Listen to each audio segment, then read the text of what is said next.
Saudara, demo sopir mobil angkutan batu bara yang digelar di kantor Gubernur Jambi Senin siang berakhir ricuh.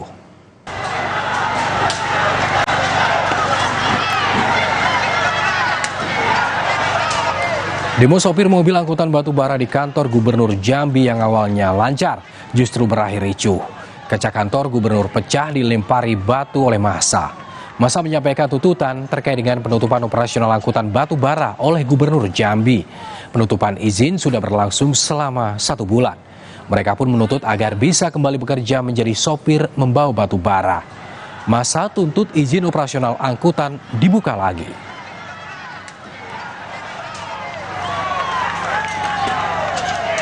Polisi turun tangan dan menghalau pendemo serta menggunakan gas air mata untuk memecah konsentrasi pendemo. Massa pun akhirnya mundur hingga di halaman kantor gubernur. Mereka melempari kaca gedung kantor gubernur hingga pecah. Bentrokan ini terjadi karena massa aksi emosi lantaran tuntutan mereka tidak dipenuhi oleh Gubernur Jambi.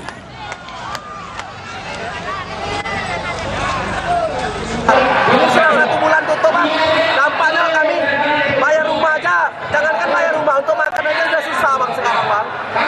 Terus anak satu kebutuhan anak sekolah juga harus dibayarkan bang.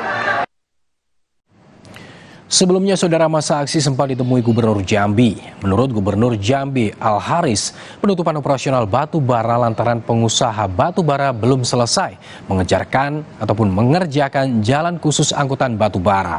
Gubernur pun berjanji akan membantu sopir batu bara.